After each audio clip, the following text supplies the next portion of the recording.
Hello and welcome to my channel. I've had a long weekend of ham radio. I'll tell you all about it.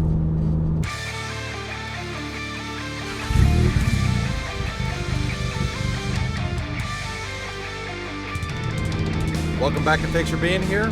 My name is Scott, and some of you know that I have some ham radio equipment in the car. And I don't have a lot of ham radio content here. And when I present it, it's not really intended for ham radio enthusiasts. My primary audience here is Volkswagen enthusiasts, I think, small car enthusiasts. And so I don't talk a lot about ham radio other than here's the equipment that's in the car. But some of that's going to change. I've found myself with a little more free time, and I am immersing myself deeper into the hobby. So I've been talking on the radio a lot with some local hams, getting on the HF waves. If you follow my Instagram page, then you're already seeing some of these photos. Hint, hint, if you want to know what's going on with this car, follow me on Instagram, StealthGTI, and you'll see things that are going on there before they make it here, because I take pictures and I'm too anxious, I guess, eager to share these photos, and so they get shared in Instagram long before I'm ever able to put them together in a video and show them here. Anyway, a couple of hams in my club announced that they were driving out to Western Virginia to support a bike ride, a bike event. It's called the Mountain Mama Road Challenge, I believe. I will put the proper name of that up in the corner here if I got that wrong. And what they're doing is they're providing some SAG support, but mostly communications for the event. Down where I live, it's flat. I have helped organize bicycle events near me, and it's flat, and cell phone coverage is plenty. So we don't ever ask the ham community to help with comms. I don't know if things would necessarily go better or worse. They probably would go better, but because of how strong the cell signals are out there, it's a tougher sell. We're out there in Monterey is where we were. Monterey, Virginia, very mountainous. There is no cell phone coverage outside of immediately in Monterey. And there's a small ham community there, and they are very glad to help out, as most hams are, very eager to help assist. So we packed up and went out to Monterey. And so one of the things that we did, at first I had an idea that, and this is like a separate pursuit, I participate in HF nets with the 3905 Century Club. They are what's known as a Worked All States Club, and they've got a bunch of other different awards as well. And by Worked All States, working is what we hams refer to when we contact another station. We call it working a station. Sometimes it's more work than others. For example, somebody in my club, several people in our club, in the club, do satellite work. And that is working. They are really working to capture that satellite, point an antenna at it, track it across the sky, and talk through it. It's a competition, and so that is working. Talking on an FM repeater, no, that's not really a whole lot of work. Anyway, I wanted to go to, there's an award in the 3905 Century Club known as the Baker's Dozen, and that's an award that you can get for working the same mobile station in 13 different states. Now, I can't get the Baker's Dozen Award for what I'm doing, but I can help a lot of other people get it. And so I decided that what I was going to do was set up a station on the West Virginia state border. That way, one QSO, which is what a conversation is called, one QSO with me there counts for 2 states. It counts as 2 QSOs. And if I can do that at several state lines, or even tri-points as they're known, where 3 states come together, and there's even one quad point in the US that I'm aware of, 4 Corners, I think a lot of you have heard of that. It's I can very easily get somebody up to a Baker's Dozen. Again, I won't get the baker's dozen, but I can help a bunch of other people do that. And I kind of like to travel, you know that. And so it's a challenge for me to work from all of those points, and a bit of an adventure. Well, something different happened.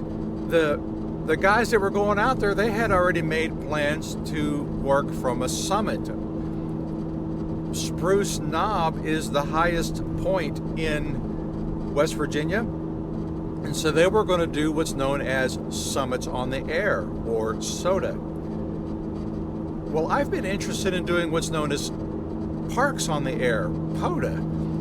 And POTA activations can happen from most, if not all, national parks, national forest, state forests. I don't know if it's all of them or not, but a lot of them. Well, Spruce Knob is located in Monongahela.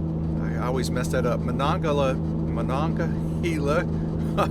If I don't have the pronunciation key right in front of me, I mess that up. Monongahela National Forest. I think I got it right that time. And I've never done POTA, but I've been interested in POTA. There's two types of people who work with POTA. There are hunters who are maybe at home, or maybe in a mobile, or maybe in a portable station, and they're trying to find the POTA activators. The activators are the folks who are actually set up in the park and seeking hunters. Being mobile, I don't consider myself as having a super strong station to where I could necessarily get into any national park or any active park. So I decided I wanted to pursue activator status. That way people are coming to me. Seems a little selfish, but at the same time, I'm helping these hunters chase awards. I still don't know yet if activators get awards or not. I really have not dived into it very much. So there were 4 of us hams in 3 vehicles. We had one new guy riding along. We went out to West Virginia and went and set up shop. Myself in the park and the others up on the summit, which was just 700 feet away from where I was set up. And we basically went out with nearly zero prep, which if you go through the POTA guides, tutorials, they do not recommend doing it without prep. But I did it. I watched those videos and I felt like I had a good handle on preparing my station and being ready. I had been practicing some logging with the 3905 Century Club and just decided to go for it. I set up a parking spot. I'm going to try to share some photos with you. I didn't take any photos outside of the car during my my POTA activation, but I will share some video inside the car and a couple of photos that I had taken before, because I have not shared this new setup with you yet. Let me talk about my load out of my car here. I'm not sure what you can see behind me. It's quite a mess in here. I have a plug-in cargo tray that I plug into the hitch. I have that for transporting bikes when I support the bicycle event. And then, as you know, or maybe you don't know, my HF antenna for ham radio also plugs into the hitch. And because I wanted to travel with good aerodynamics, I had everything inside the car for the trip. As I do right now, I've got all this stuff back here. You might be able to see, I think I see green tub lids back there.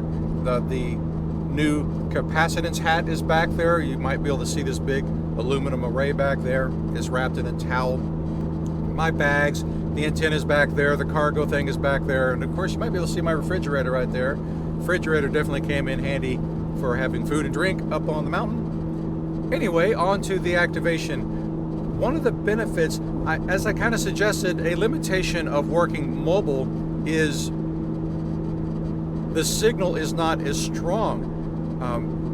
I'm working 100 watts, which is sufficient, but my mobile antenna is not as efficient as a big long wire antenna strung up in trees or an antenna on a tower. But I like a challenge, and working mobile is kind of my shtick, so I'm running with it.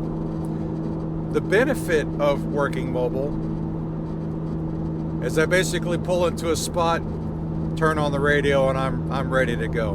It really is just about that fast. Now in my case, because I was working in the sun, I took a little bit more time to set up because I had a windscreen reflective piece in the window. I had some, for now, cheap shades in the sides, and let's see, I had to plug in, I have a fan that I put up in the windshield to blow air, recirculate air in here, and I have a new headset that I had plugged in and had that all set up. And so there was some setup for me, but I really didn't have to get out of the car to do it. Now, that day I did, because as I mentioned, I drove to the site without my antenna mounted.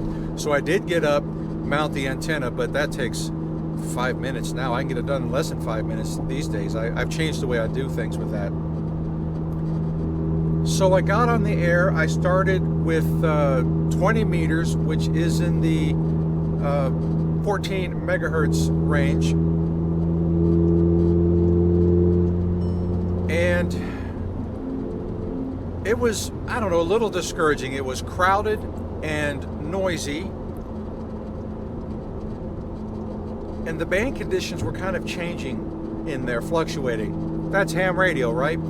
So I found a spot, I made a contact, and somebody spotted me, which was cool. And when somebody spots you, they're basically putting a report on the internet that says, hey, this guy is here on this frequency. And then as soon as I got spotted, a bunch of static crashes and electric noise, I don't know what to call it, it's like solar interference or something. It just came in and just laid waste to my receive capability. So I wound up moving to a different frequency, and I worked there for a little bit. I'm trying to remember what band I was on when I contacted Spain. Spain was difficult for me.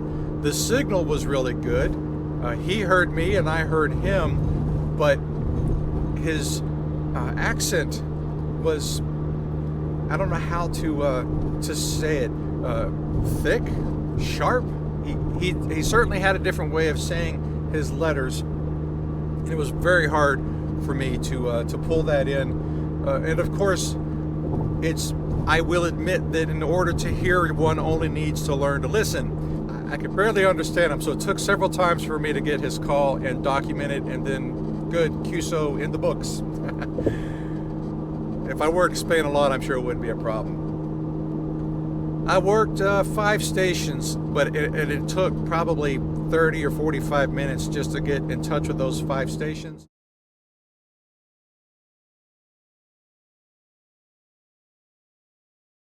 Okay, here's the summit. I'm on the top of Spruce Summit. This is the highest point in West Virginia. I'm out of shape climbing the stairs. It's amazing I can ride a bike at 19, 20 miles an hour for 40 miles straight, but put me on a set of stairs and it'll wear me out. But yeah, this is the highest point. And then you can see right here is where my friend has his antenna tied off. And you can't really see it so well on the camera.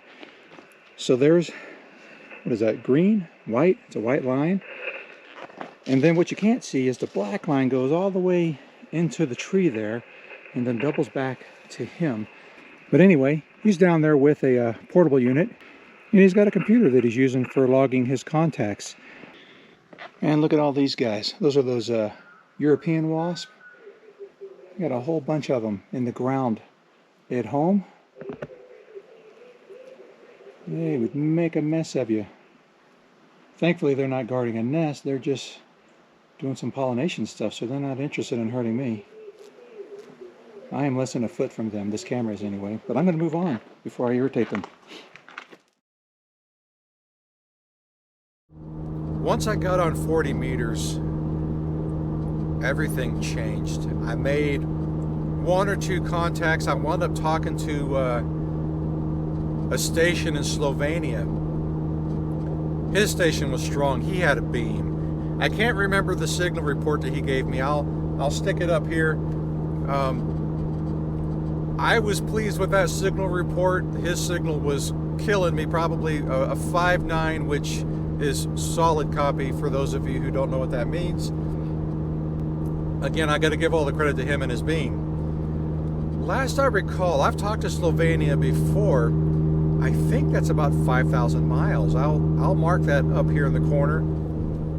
Let me share a little bit of that audio. I don't remember. I didn't have a camera pointing at the radios. I think it was here pointing at me. Let me share a little bit of that with you. Negative, Sierra 51 David, X-ray standing by. Kilo Echo 4 Whiskey Mike Foxtrot. Kilo 14 again. Kilo Echo 4 Whiskey Mike Foxtrot Mobile. Kilo Echo 4 Whiskey Mike Fox Mobile, thank you. 5757, Jan is my name. Roger, I have you 57 as well in West Virginia. I copy 57 West Virginia, all okay. Thanks for the report. Take care, happy driving, see you next time from the home, bye-bye.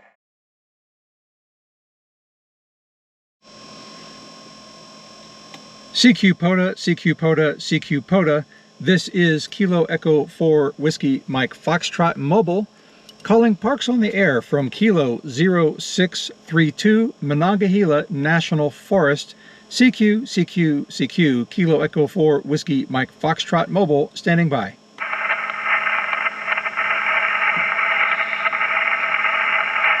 I just spoke to somebody from Georgia. It was a very weak copy, but I was able to get them. I was using the headphones. My headphones are disconnected right now so that you can hear what's going on. He said that he would spot me. And for those of you who don't know, what that means is a spot, which I cannot self-spot because I have no cellular coverage up here or internet. He's going to tell others that I'm here and what frequency I'm on, and hopefully that'll bring people here looking for me.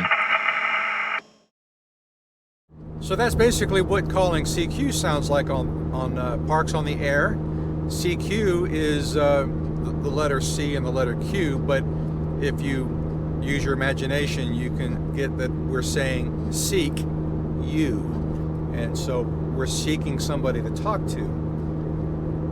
Well, once that person spotted me, I think I made like 5 more contacts. And then 5 minutes later, you can imagine that everybody who was sitting on, oh, I forget the name of the website. It's like POTA.org or something like that. There's parksontheair.com, but then there's a separate page that's just for spotting. Once I appeared on that spotting page, then everybody who wanted to act or who wanted to hunt my park started. Well, they didn't call. Well, I guess they did call me, because what was happening is I was calling CQ, and then once I was done with my CQ call, the procedure is other stations who want to talk to me, they drop their call sign, and then whoever I hear, I then call back their call sign and I give them a signal report.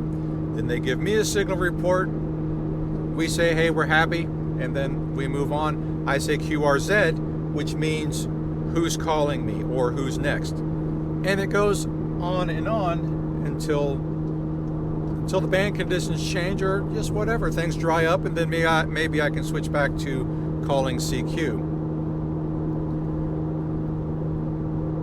Well, when things are nice and orderly, maybe there's just one station at a time calling. I say this is KE4WMFQRZ, and then I get a call.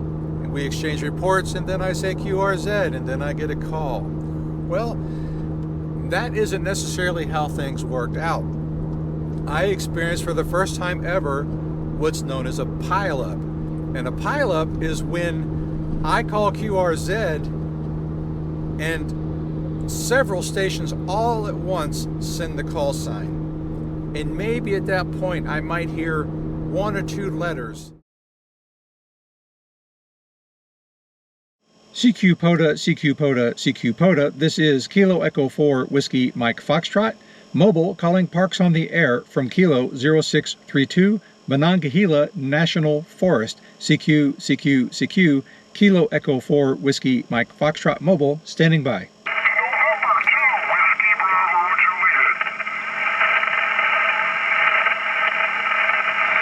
November 2, Whiskey Bravo Juliet. I have you 55 in West Virginia. Park number Kilo 0632. Over. Well, thank you, sir, for activating today. I got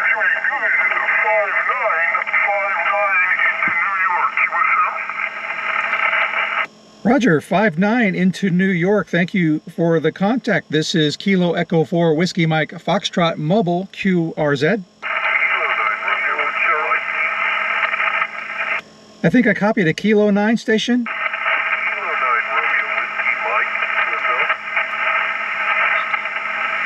Kilo 9er Romeo Whiskey Mike.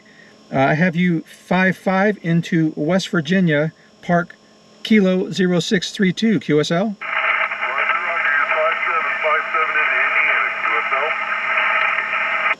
Roger, I have you, I copy your 5-7 into Indiana. This is Kilo Echo 4 Whiskey Mike Foxtrot Mobile QRZ.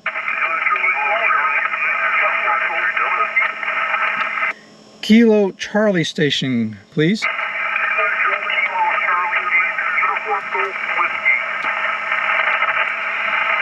Kilo Charlie Station ending in whiskey.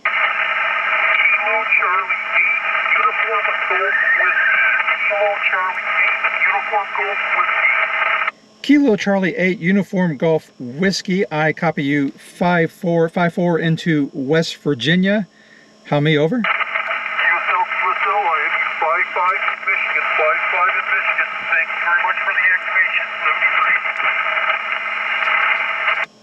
Roger, thanks for the call. This is Kilo Echo 4 Whiskey Mike Foxtrot Mobile QRZ. November 4, Charlie, Whiskey Bravo for Lima. I think I copied November 4 Charlie Whiskey Bravo, correct? This is Roger, you're 5-9, South Carolina. Roger, I copy your 5-9. You were also 5-9 in West Virginia.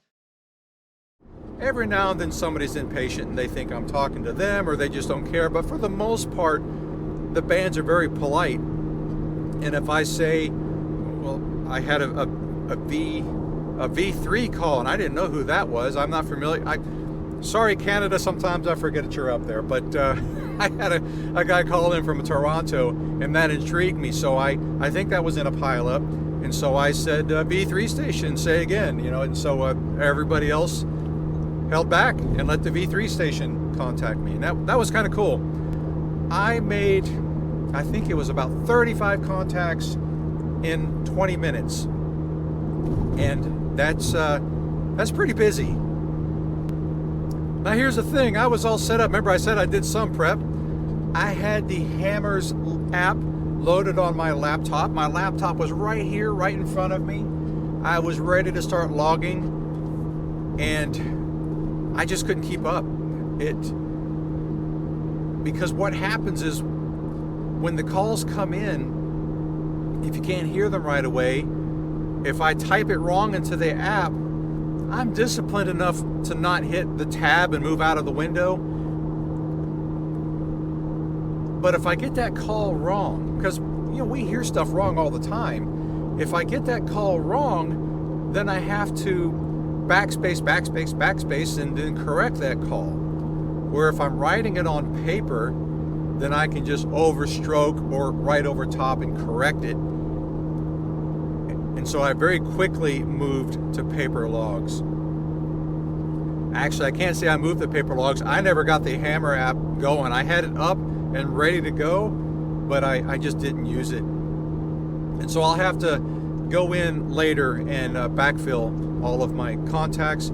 Overall, I had 43 POTA contacts, and then I descended the mountain and I still went to the 3905 Century Club station point where I was going to work, and I sat on the West Virginia border, and I worked at 3905 Century Club.